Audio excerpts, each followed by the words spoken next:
Get into the shot there, man. All right, Jimmy, here we go, buddy. Here we go. You're on 22 seconds. You believe this crap? We're still going to get... Luckily, we won't get nothing here. Higher up, you're going to get a lot. Jimmy, mics are getting hot. Don't say anything. You've got 5 seconds. Here we go.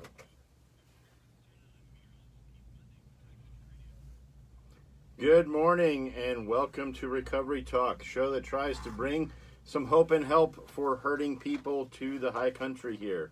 We do this by weekly being here on the air and having guests that share their stories about their involvement in the recovery community, either personally being struggling with substance abuse themselves or knowing loved ones, or as you'll see in my case, today with our guest Matthew Crane, how he's trying to bring community and impact right here on the ASU campus.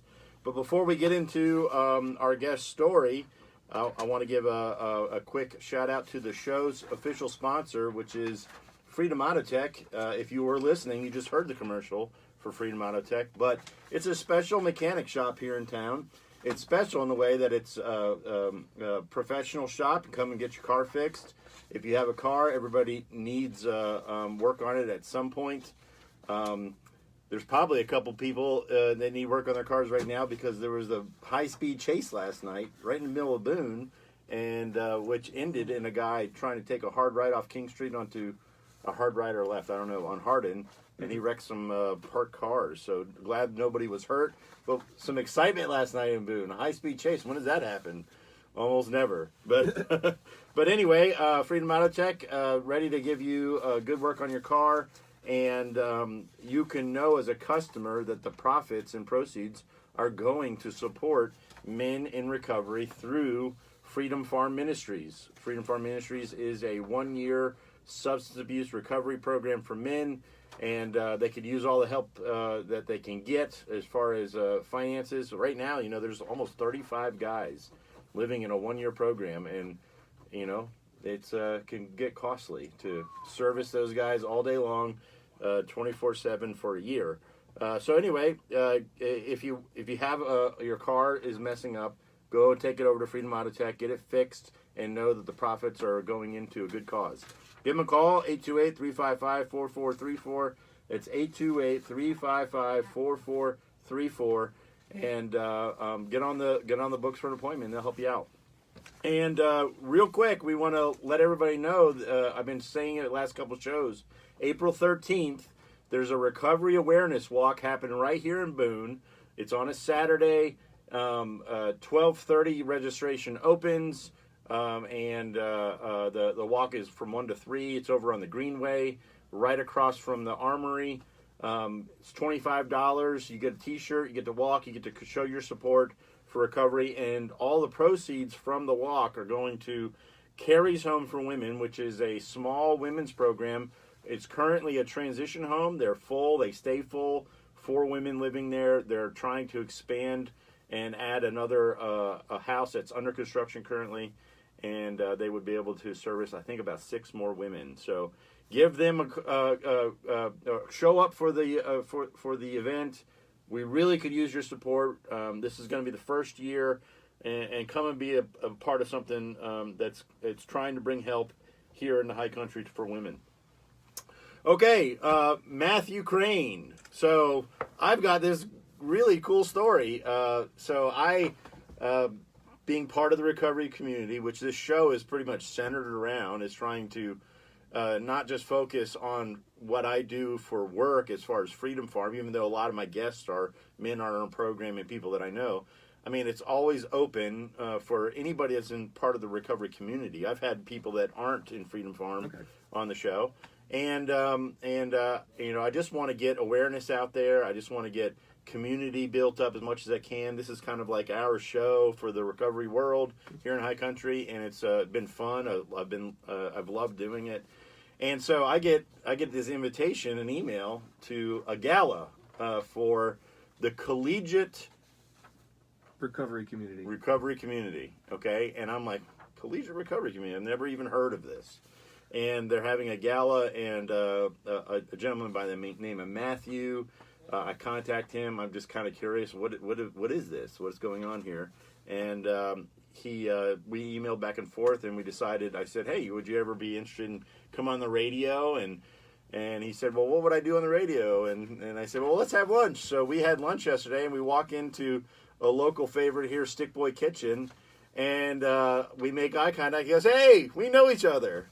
Because our children used to go to the same daycare. Yep, Lynn Hill. Lynn Hill, that's right. Lynn Hill Daycare. And we've never really sat and talked before, but we had a great lunch yesterday. And I got to hear some of what's going on with you and how you got involved in the Collegiate Recovery community. And today you're going to come on the show and share a little bit about how you got involved in that and what's going on with that. But it was just nice to you know, it's interesting, you know, you're walking in circles and you meet people, especially in a town like this. Oh, most definitely. You know, small, and you just don't know, you know, you just don't know sometimes, you know, what people, I mean, you had no idea that I was doing what I was doing. Absolutely not. And I had no idea you're doing, and, you know, here we go, you know, a couple people that are involved in the recovery. So welcome, Matt, and thanks for coming on. Matthew or Matt? Matthew's fine. Matthew, Yeah. okay. Yep. So welcome, Matthew, and thanks for coming on the show. And so why don't you tell folks a little bit? You've actually got a really interesting spin on how you got a desire to be a part of the recovery community, because just up front, everybody, you are not in recovery. No, I am a recovery ally. Recovery ally. Yeah. That's it. Okay, so I've never met a recovery ally. Okay. Or maybe nobody that's identified themselves as a recovery ally, but I like it. Nice. So tell everybody what that means. So for me, recovery ally means that I support individuals in recovery, and what that is supporting all pathways of recovery for individuals. For me, just for a little bit of backstory about myself, I dropped out of high school when I was 16, went into the blue collar world. And as most of us know, like with blue collar worlds, there's a lot of substance abuse in that field. I was I didn't tell you this at lunch yesterday, but I was a union pipe fitter. I did fire sprinkler systems for about 8 years. Oh, wow. And there's I tell people that's where I learned how to drink. No, most definitely. I mean, I would definitely agree with you on that, because like that being 16 in that field of work, I did a lot of construction. It was just that social norm. It was like, hey, let's go grab a drink after work, or that kind of situation. And so for me, it was like being 16 in this world was very different. Mm-hmm. And so for myself, I noticed like this trend of a lot of heavy drinking at that age. And so I had moved on. I was like, this isn't good for me. Right. I need to step away from this. And so this was an ongoing thing, a transition period where I constantly would notice this trend in myself. And so I would step away from it and I'd be like, this isn't good for me. I need to find something else to do. But that's just like my story a little bit, and how I came to the conclusion for myself that there was an issue with my drinking at that point. When I moved up here to Boone about 4.5 years ago to attend App State. When I moved up here, my wife and I, we were just like, we just want to change. We just want something different. So when we moved up here, we had we'd been accepted to App State, but we really didn't know what we were doing. Okay. So my wife's in school right now, working on getting her master's in nutrition. I graduated last semester with a public health degree. So at that point, last semester, I was faced with the decision. It was like, what do you want to do? Mm-hmm. And I call him my mentor, but he was one of my professors, was like, hey, look, I have an opportunity for you. And I was like, what is this?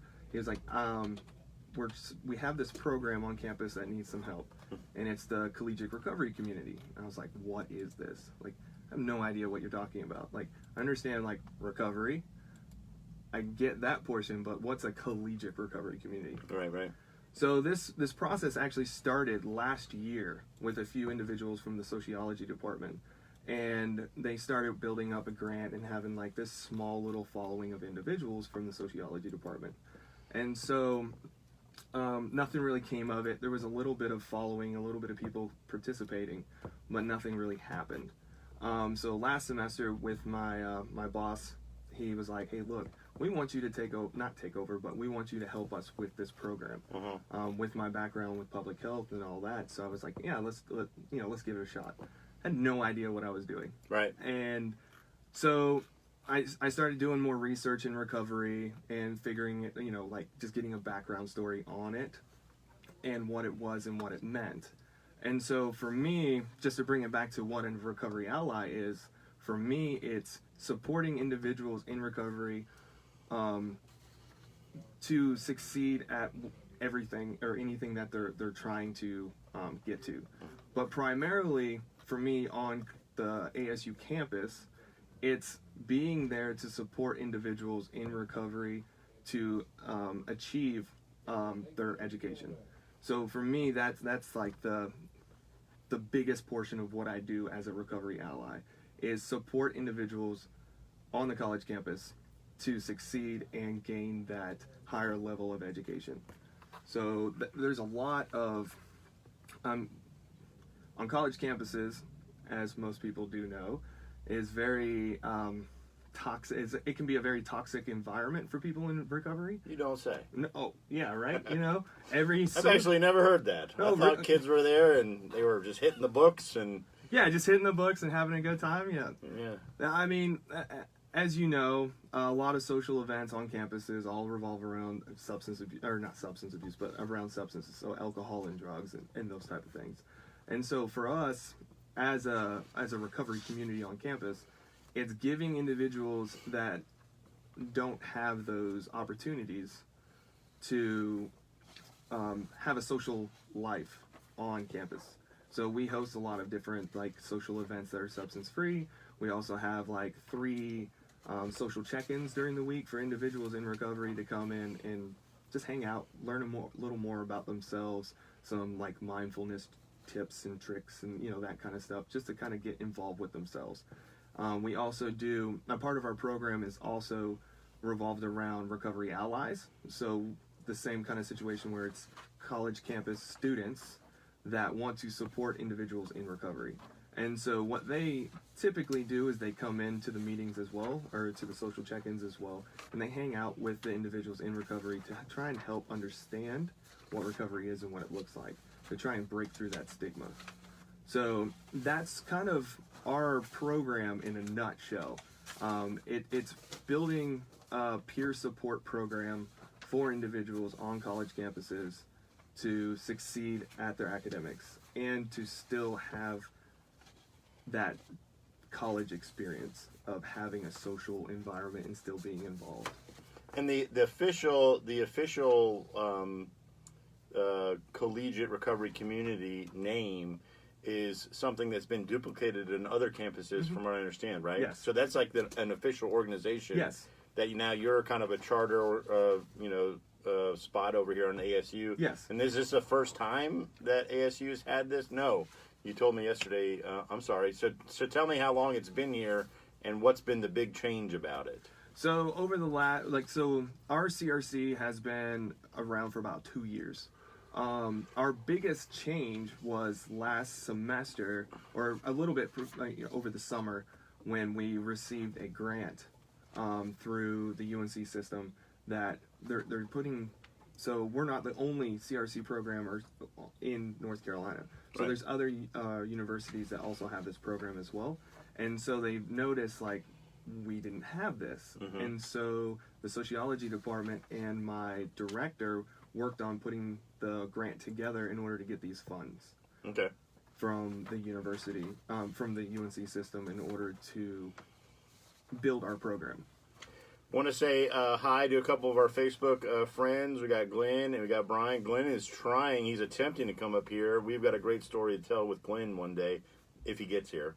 We got Brian. Brian is a past guest, but we're going to pick up this story right when we come back from this commercial break, so stick with us. Okay. Doing great. Oh, thank you. sir. Appreciate you doing that with the college kids. Yeah, not a problem. Because it's so easy to get lost at that level. Oh, it is, and that's one of the main reasons why, like for me, it's very. Oh yeah, it's rewarding. huge. Yeah, very. Because I mean, you think about it. You go out there and you're having a good time. You're a kid.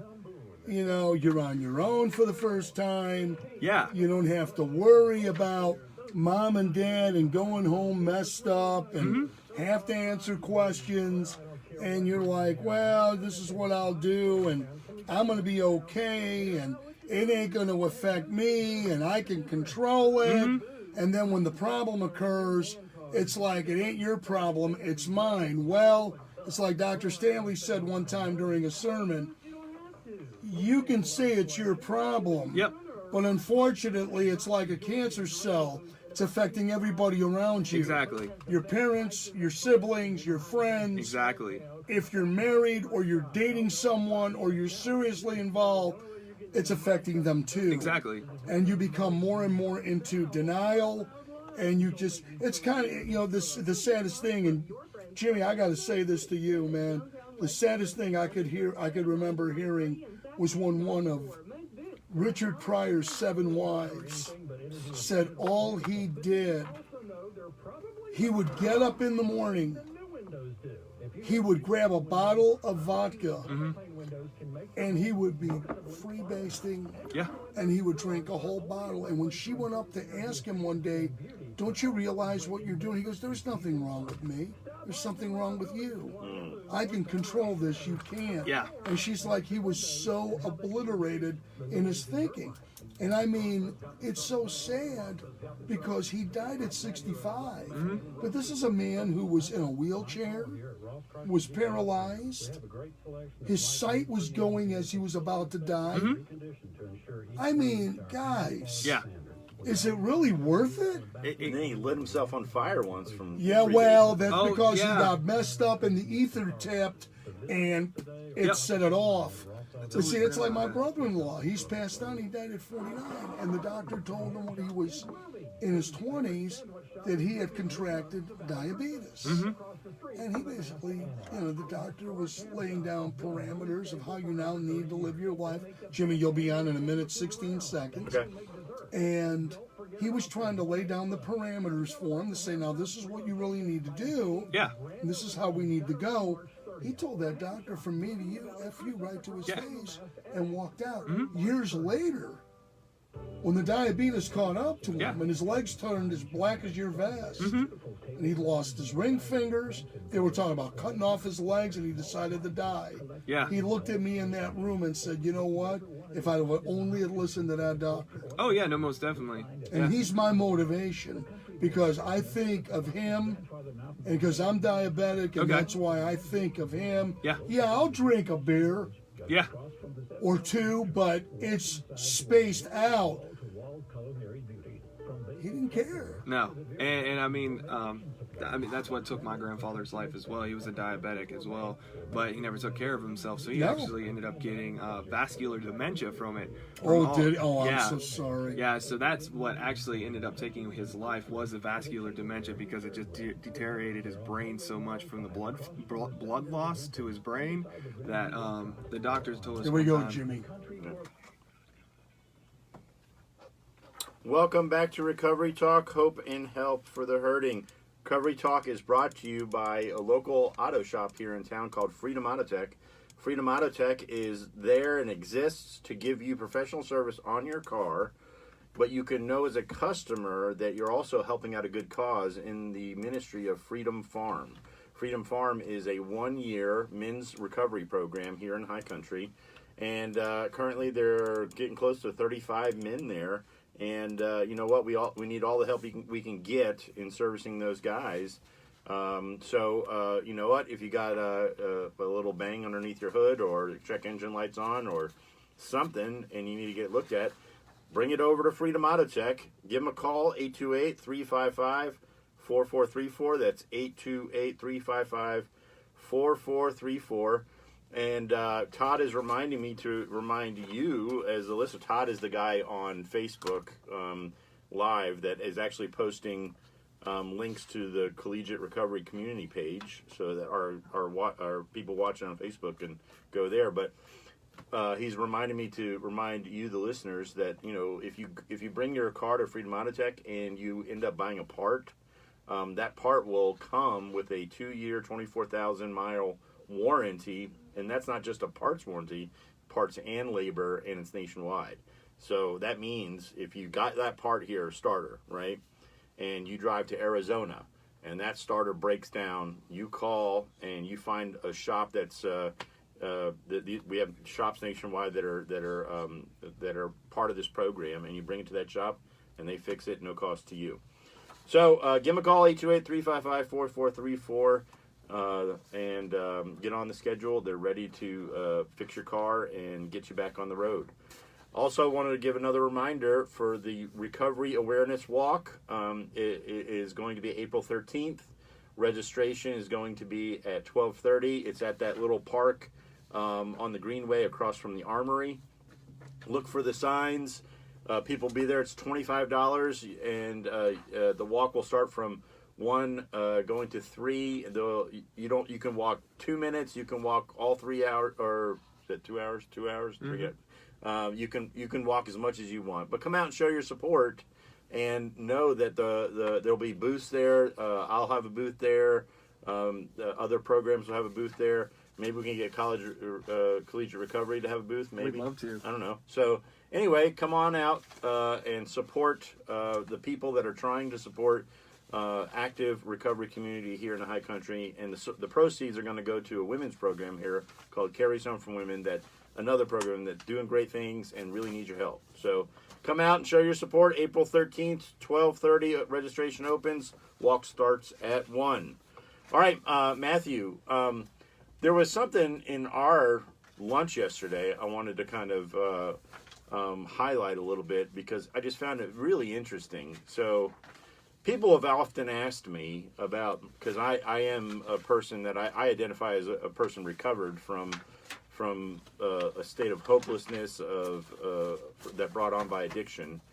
People often, ask me, like, in your background, do you think there was ever a time that you could have not gone down that road? And I'm no scientist, right? But in my experience, I do believe that there was moments in my life that I finally crossed over a line, right? Mm-hmm.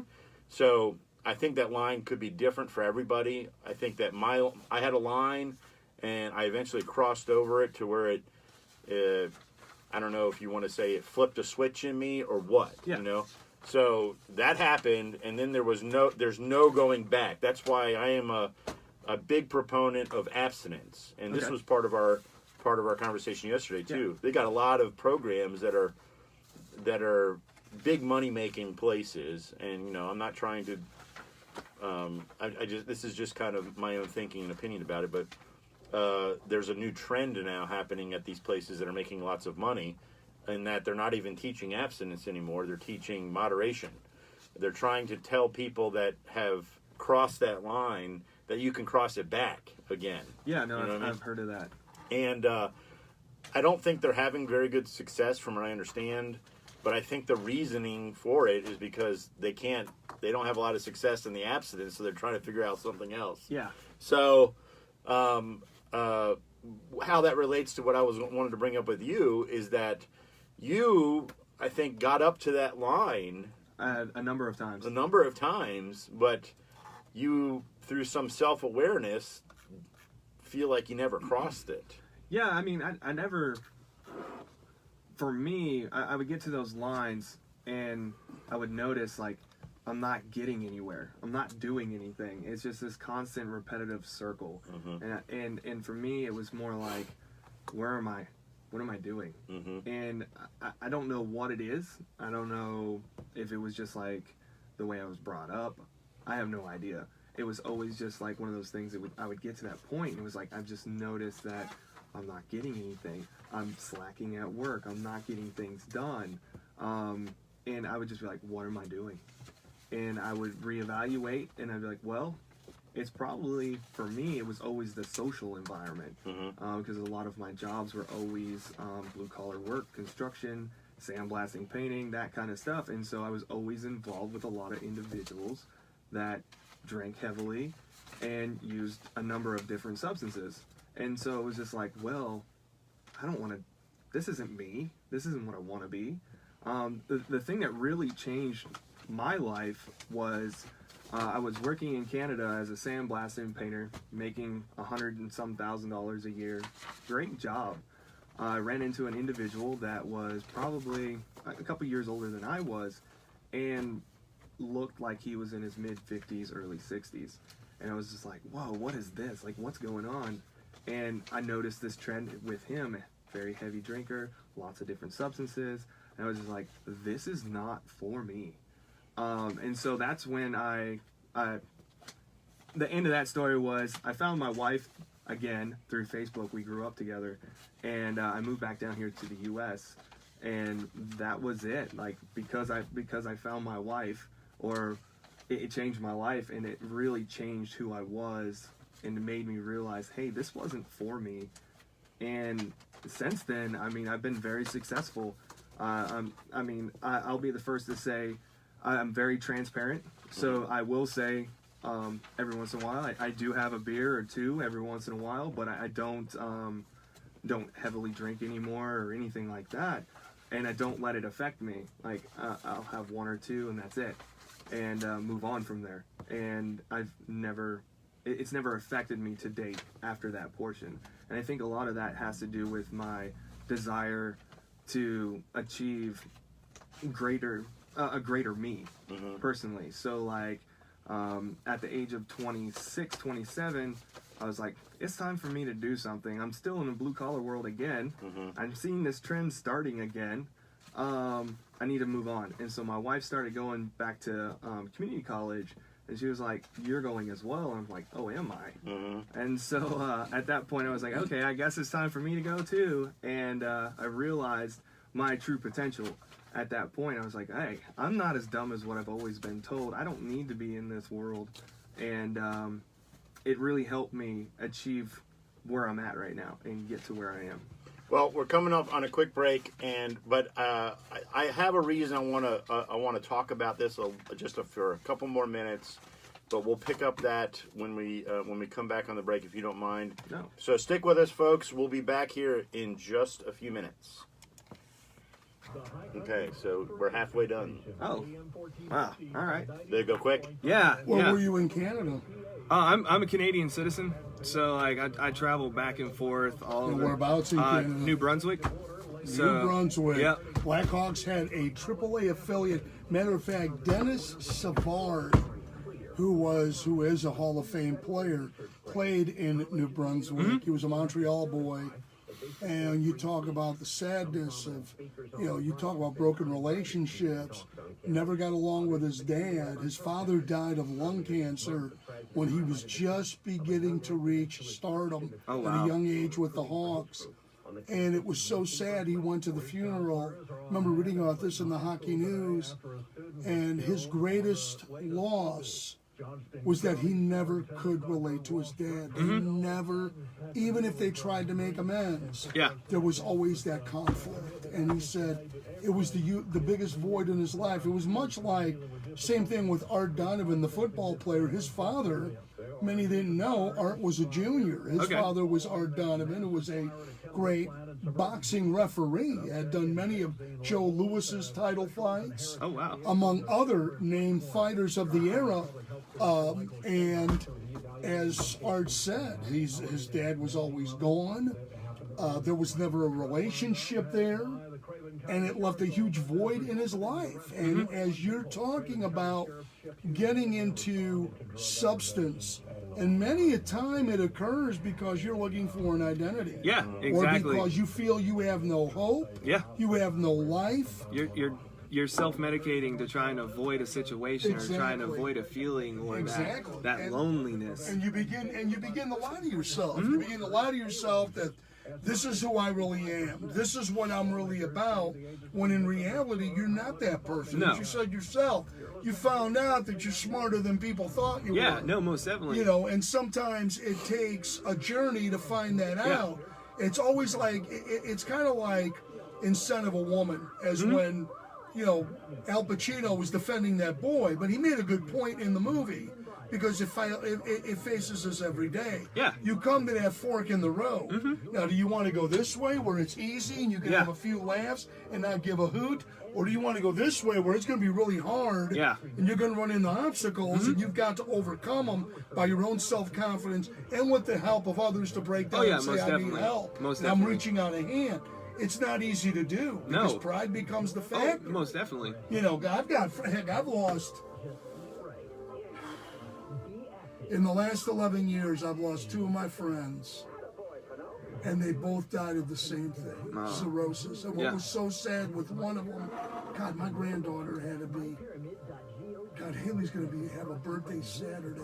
She's going to be 15. She had to be 3 months old when he died. Oh, wow. Bob was 48. He died a week after his 48th birthday. I'm telling you what, boys. Jimmy, when you partied hard, he could drink you under the table. I'm sure. That guy could sit there and drink 2/5 of whiskey and still walk and drive. And he would mix it with water. Yeah. Oh, I'll tell you the kind of guy he was. And this is the guy on the street. In the wintertime, when you live up north, you've got to wear a big coat. Yeah. I mean, I'd be watching him like, where the hell did you get that cigarette? Oh, he says, I do this all the time. He said, in this pocket, I got Marlboro Reds. This pocket, I got Cools. He said, in here, I got non-filtered cigarettes. He said, I got the long Pall Malls. And here, I got the short Camel. Oh, man. He was one of the nicest guys you'd ever want to meet. Yeah. And the sadness was, he had eloped, and he and his wife were married for a number of years. They had 2 children, and they had divorced. After being alone for a year, he met this wonderful girl, and they fell in love, and they got married. Okay. And about 8 months into that marriage, the disease took over. And he went to the doctor, and the doctor told him. Because he told him, he said he quit drinking. All he goes, doesn't matter, bud. You're beyond the point. Yeah. There's nothing you can do. Yeah. And he died. And another friend of mine could have been saved. Yeah. But he goes to the doctor. He's diagnosed with this. That night, there's a 4th of July party at a friend's house that they knew. And Jerry was invited. He was a friend. And he brings a case of beer. And my one buddy, Hoss, looked at me. He goes, wait a minute, didn't the doctor just tell you you got cirrhosis? Yeah, but he said not to drink hard liquor. Drinking beer is okay. He wiped out 18 of those 24 beers, boys, and he walked to his car and drove home and went to work the next day. He was finally in hospice a year later and died within 3 months. And he was 60 years old. That's a shame. Here we go, Jimmy. Here we go. Welcome back to Recovery Talk, show that tries to bring hope and help for the hurting. Recovery Talk's brought to you by Freedom Auto Tech. Freedom Auto Tech is a local mechanic shop here in town that provides professional service for your vehicle needs, but at the same time, the profits go to support men in recovery through Freedom Farm Ministries. Freedom Farm Ministries is a 1-year recovery program for men, and they're doing good work, and we could use support. And one way you can support them is just coming and getting your car fixed, which you probably need to do anyway. So if you need to get your car fixed, why don't you bring it to Freedom Auto Tech, let them fix it, and know that you're actually going to support a good cause at the same time. Give them a call, 828-355-4434. That's 828-355-4434. Get on the schedule. They're ready to help you out with whatever you need. Another reminder about the Recovery Awareness Walk, which is April 13th. Registration is going to open up at 12:30. It's going to be in that little park right across from the Armory. here off the Greenway. Yeah, come by, show your support. $25 is the registration fee. You'll get a T-shirt for that, and walk as much as you want, and support recovery here in the High Country. The proceeds from that are going to go to Carrie's Home for Women. Carrie's Home for Women is a small women's program that's trying to expand, so they need your support. All right. Matthew, so the reason why I was wanting to kind of go back a little bit about your own personal experiences, people that are watching and listening, is because in my heart of hearts, I think people that have struggled have crossed the line, per se, in their own need to get comfortable with the idea that there are some people that have not crossed the line, but have noticed that they had struggles before, right? Yep. And they need to be okay with people like you, right? Yeah, no, most definitely. And but in my experience, they're typically not. You know? They're usually like, we have this little protection over here, this little camp, and we know everything, and you don't, right? And I think that's going to come back and haunt the recovery community by not acknowledging that there are people like you that have that story. I mean, you want to help out. You want to be a part of helping. You have experience where you were able to say, hey, look, I saw it becoming a problem, but you know, my own rationality said, you know what, I need to do something before it does. Yeah, no, most definitely. But you saw a lot of the community that brought you into that direction, and you're like, hey, you know what, we need to provide an alternative for people that are stuck over there, because, man, I could just imagine if I didn't have anything else to go to. Yeah. So you wanted to help. And I just think, again, I just think that if you are someone like, you know, people like me all the time, and look, I'm not trying to make people that have substance abuse issues feel bad in any way whatsoever. I'm just saying that, like, think about this, okay? Because I get asked all the time about, you know, can you be in the same room with somebody that is having, you know, a drink or stuff? And, you know, I'm at the place in my recovery where it literally does not bother me. It does not bother me because, and I think that part of it not bothering me is that I have reserved myself that I literally believe there are people that do not have a problem with it. Yeah. Right?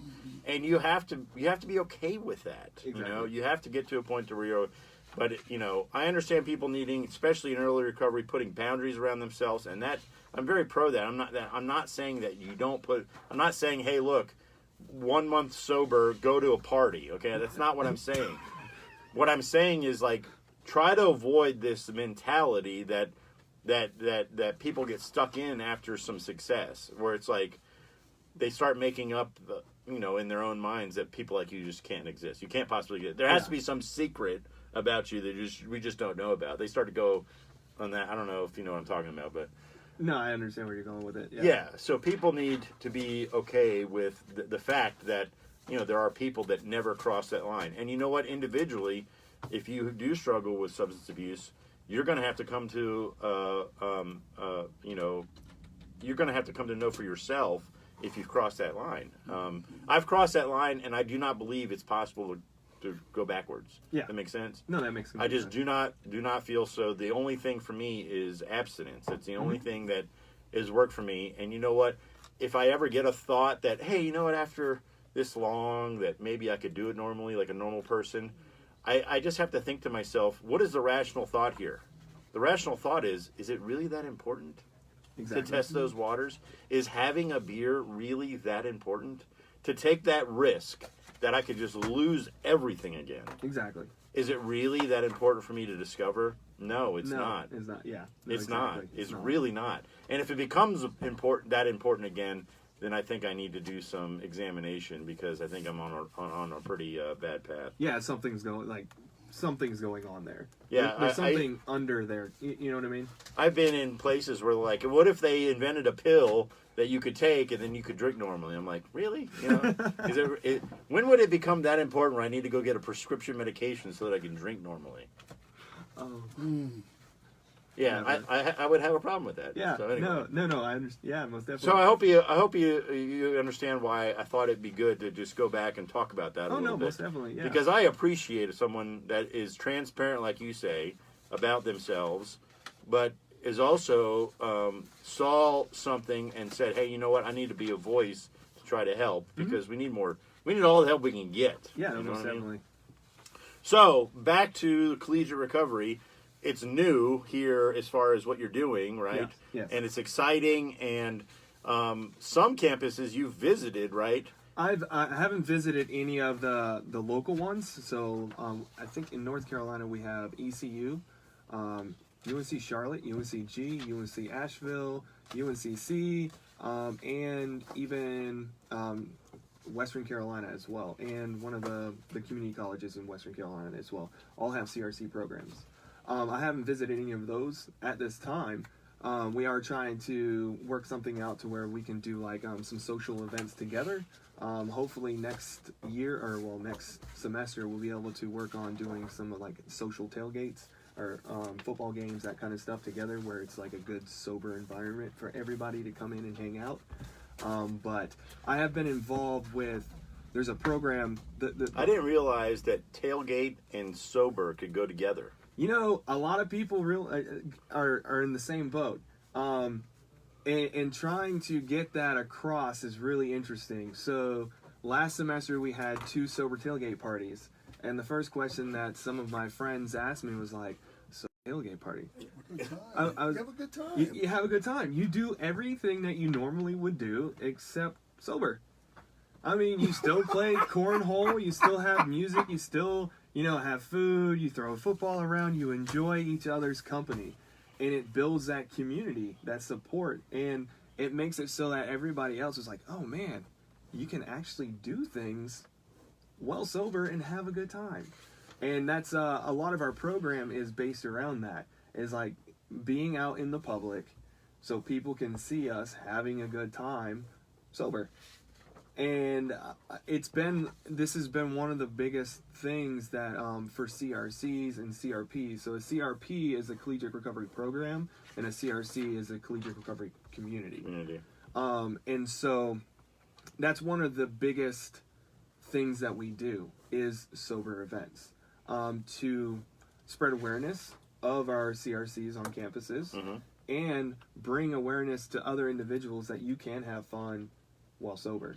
And it also makes a positive environment for individuals on college campuses as well, because the individuals coming by was like, hey, I myself, I drink a lot of alcohol, as a college student, some of them, and they see us having a good time and they realize, hey, look, let me go over here and try this for a little bit, see what it's about.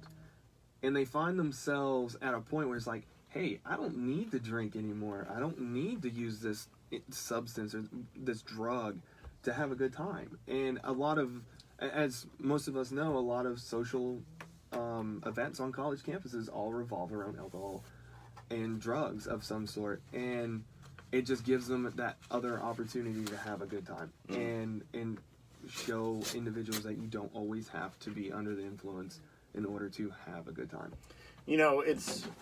I brought it up, and it was, to be funny. I didn't know tailgate and sober came in, but as I'm sitting here reflecting on just even, making a little joke about it, it's kind of sad. Yeah, it's kind of sad that people are like, "What do you mean I would go to a tailgate and not drink? I don't know how to do that. I didn't know that.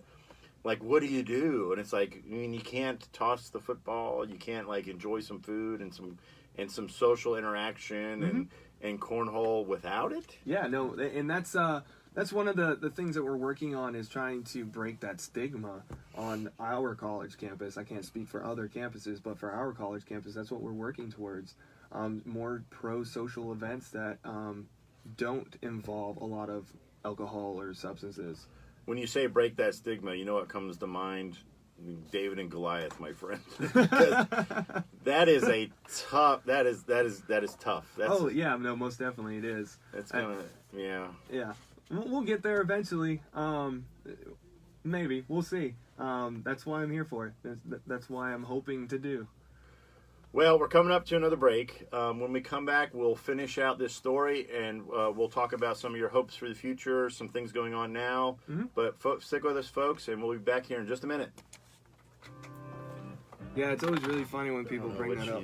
Yeah, I know. How do you? What do you do? Blah, blah. What's going on? I almost came busted in. Yeah. And then I thought, God, they will kill me if I Were you supposed to be here today, Anna? H-No. Okay. What's going on? You need to... I want to meet him. Okay. Hey, how you doing? I'm Addie. Addie? Nice to meet you, Matthew. Matthew. Yep. Annette Ward. Okay. At Appalachian. We met this morning at Watauga High School. But anyway, I want to meet with you sometime, young man. Yeah, sure. Anytime. You better warn him, Jim. Yeah. Uh-oh. You think Jim's out I'll have there? to- I'll have Honey, to- I'm like about twice his. Yeah, I am twice his age. I have to warn you as soon as she leaves so that I can tell you everything. Oh, Tell me the man. whole story. No, I'm supposed to be with this gentleman and you next Thursday. No, April 8th. No. It was March 28th. March 28th. That's what you and I talked about, and that's what you said too. I got the info from you too. 8:40 on Thursday, April. That's with Bill Fisher. Oh. Yeah, And then Bill you Fisher. guys are going to come back at 9:30 on April the 8th. Okay. Okay, now wait a minute. So I do the 28th though with him, correct? Right. And you'll do the 8th with him as well. They're trying to mess me up you're now. going to be on. Thank You're going to be on twice. The 28th with Bill Fisher, Okay. and he'll be with you. Okay, good. And then on the 8th, With you. you guys will be in with me at 9:30. Okay. And that'll be the week of the event. Knock on wood. Oh, Lord have The mercy. weather doesn't screw up, and we Yeah. That's get good. messed I up. don't have one. Jimmy, we're coming up, buddy. We got 18 I don't even have my pen. seconds. Oh, God, no, it's I usually have a pen on me. What's going on this morning? Here, I'm use all my off. pen, man. April 8th. Say it again. What time? 9:30. Oh boy. Jimmy, we're coming up to it, buddy. 5 seconds. Here we go. Mics are hot. Okay. Oh God, I'm talking again. You're fine. Welcome back to Recovery Talk, Hope and Help for the Hurting.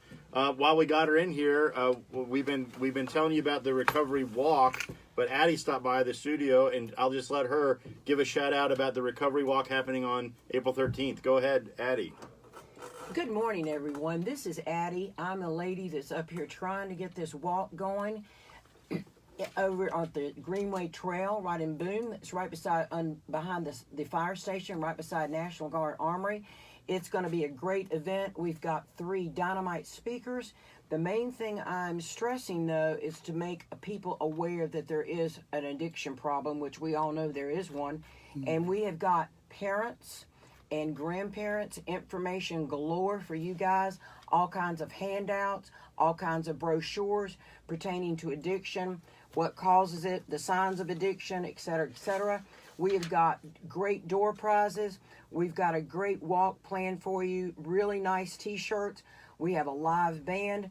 It's going to be a great event, and my pride and joy is called a prayer quilt. So if you've got a loved one that is an addict or has been an addict, or if you've lost a loved one pertaining to addiction, we've got this sensational quilt where you can go up to the quilt, draw or write anything you want on it pertaining to your loved one, and then we're going to display this quilt at a certain place in Boone in memory of our loved ones that we have lost or either have pertaining to addiction. So we've got a grand walk planned for you. Pray April 13th that the rain or the snow does not hit us. And the best thing about this walk, another great thing, is we've got 7 different states represented, 5 different recovery houses. So we've got all kind of information pertaining to recovery. These are all faith-based recovery houses, and most of them are 1-year programs, the majority of them. So come on out. If you've got any questions, my name's Addie. My phone number is 386-717-0267. We really hope to see you there. Spread the word. Thank you, Jim. Thank you, Addie.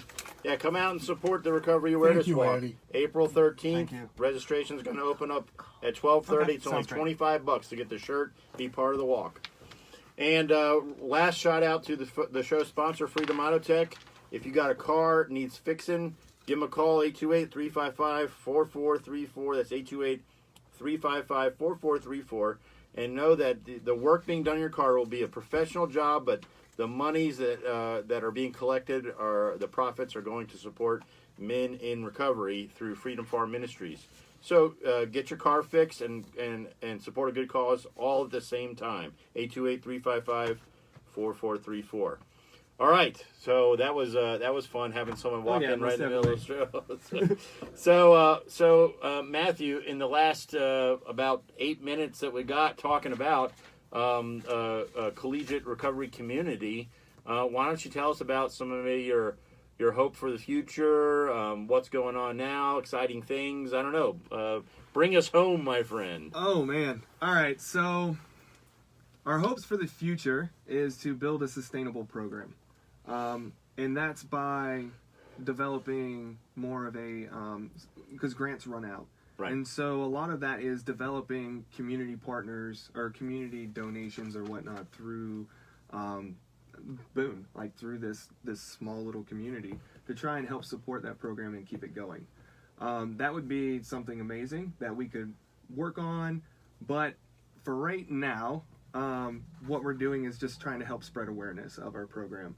And so we're doing a bunch of different type of events. So like you mentioned at the beginning, the CRC Gala, which I've sent out, I think about 40 some invitations to local community members that support recovery in different ways. Right. So if you're one of those individuals, please respond. I haven't heard back from too many people. But so that's where we're starting, is to try and build that community support. As far as on campus, we're working on a couple of different things.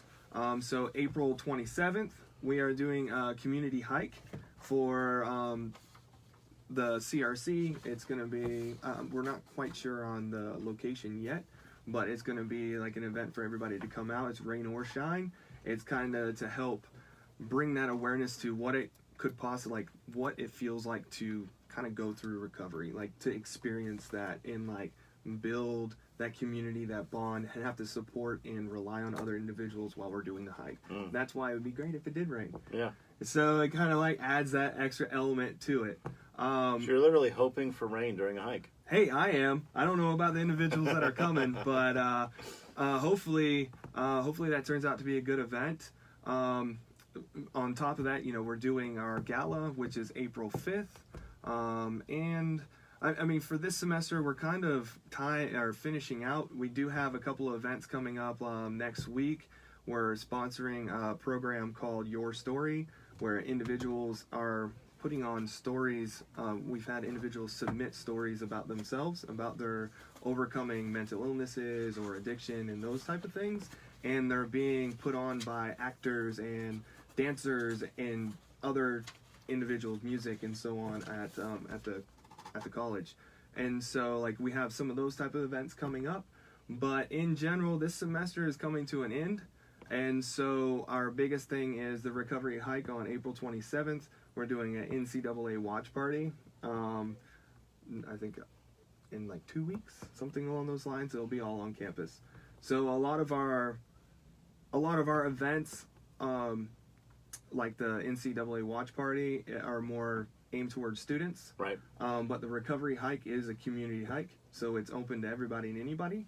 I've invited a couple of other CRC programs to come up and participate. Whether they'll come or not, I'm not sure, because it's a drive for most of them. Yeah. So we'll see how that goes.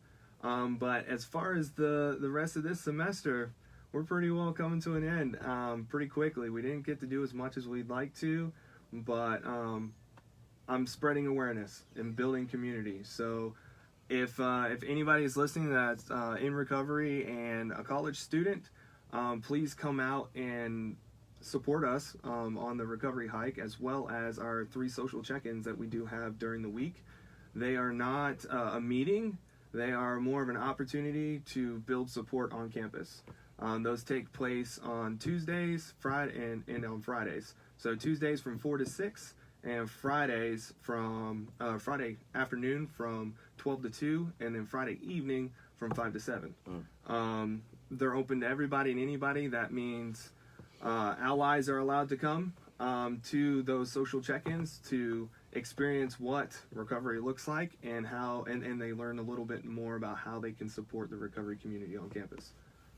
Well, I think, in my opinion, if it matters, I'm excited that you are trying to get this awareness out there and try to be the person trying to get this community together. Mm-hmm. And I just want to throw my 2 cents in there. If anybody listening or anybody watching, hopefully this gets passed around. People will see it on the campus. But, if you are a college student, because you told me there are college students that are in recovery. Oh, yeah, there's but they're lots not of really... them. They're not really getting involved in this. No. Man, you need to. You need to get involved in this. I mean, If you it was said only that easy. some of these campuses have like 40, 50 people Yeah. that are, regularly attending. And Mm-hmm. man, you know what? One of the huge pieces of recovery that seems to be neglected, in my experience with most people, is service. You need to be given back. You need to be involved in passing along. You need to be paying it forward. Mm-hmm. But what a perfect opportunity to get involved in something that's going to that's hopefully going to get established on this campus. 18,000 plus students. Exactly. And what is it, like 1 in 6 individuals on a college campus have some kind of substance use disorder? And look, if you're struggling with the idea, like, well, I don't know anybody and I don't know any of these people. I had a guy 2 nights ago, okay? I'll end with this story because we're getting close to the end here. But I had a guy a couple nights ago. Unfortunately, we had a guy that had come to our program a couple times, and he had gone back home, and he passed away last weekend, and it was very sad. And I had another friend, a young college-aged gentleman that actually had gone to another program. A friend of mine that has in Minnesota, and he had been dismissed from there, and he's back in Texas, and he sent me a message because he saw it. He said, "Man, what happened?" We went into this conversation, and this is what he said to me. I said, "How are you doing?" He said, "Well, I'm in Texas. I'm not using. I had a slip up, but it was, I've been sober for a little while now. But I'm not in any kind of community. Mm-hmm. I'm kind of just spinning my wheels." And Yeah. I said to him, like, "Well, look, you need to remedy that. And I'm going to tell you something. At this point, you've been forced to be in community by going to these programs. Yeah. But that community that you engage yourself in and that you become a part of said, you know what? I'm going to do this is going to be the best community that you've ever experienced. Exactly. Trust me." And that has been true for everybody that I know that has done that. Instead of just waiting to be pushed into one, by just putting one foot in front of the other and saying, I'm going to be a part of it, and I'm going to see what I can do to give back into it. And let me tell you, those have been the strongest relationships and strongest community. And you know what? It ends up giving back to you personally 100-fold. So if you were listening and you are someone that has college age, recovery experience, go be a part. Give Matthew a call. Look him up through the college collegiate recovery community. Anyway, we've run out of time, and we will see you next Thursday. Thanks, Matthew. Thank you for having me on. All right. Good Great show, show. guys. Thank you. I And appreciate thank you it. for what you do, because like I've said a million times, and Jimmy can relate to this because he battled through it and got